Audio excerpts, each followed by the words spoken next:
So today, this dish, we're gonna use some salt cod. It's really salty. I'm gonna teach you how to use it. It's kind of funky too, but that's not gonna be a problem in this dish. I'm gonna teach you all about it. We're also gonna use some locally grown heirloom tomatoes, some fresh local fennel.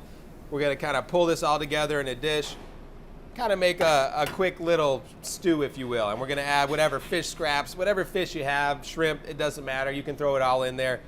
Let's go ahead and learn how to make it.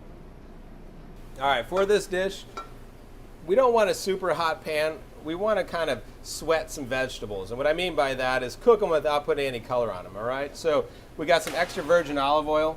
We're going to throw in some diced onions. Here I have some of that fennel diced up also.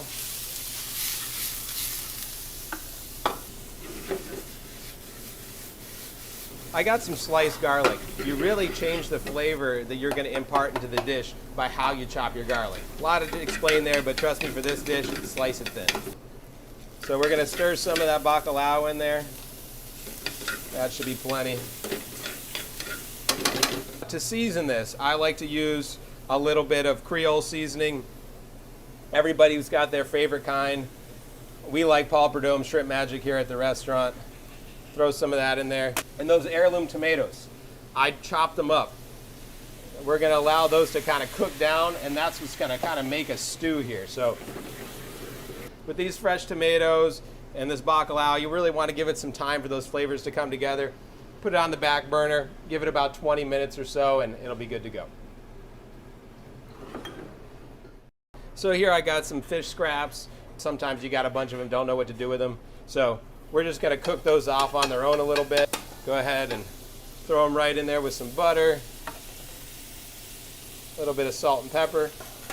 I prefer to cook them separately rather than cooking them in the stew itself. This way, they kind of get a little bit more flavor from a little caramelization of the pan, and we'll just kind of mix them in last minute. Okay, well, these fish scraps got a little bit of color on them. Just what I'm looking for. Turn them over a little bit.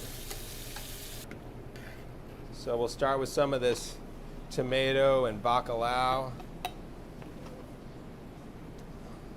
A few of those fish scraps or whatever you have.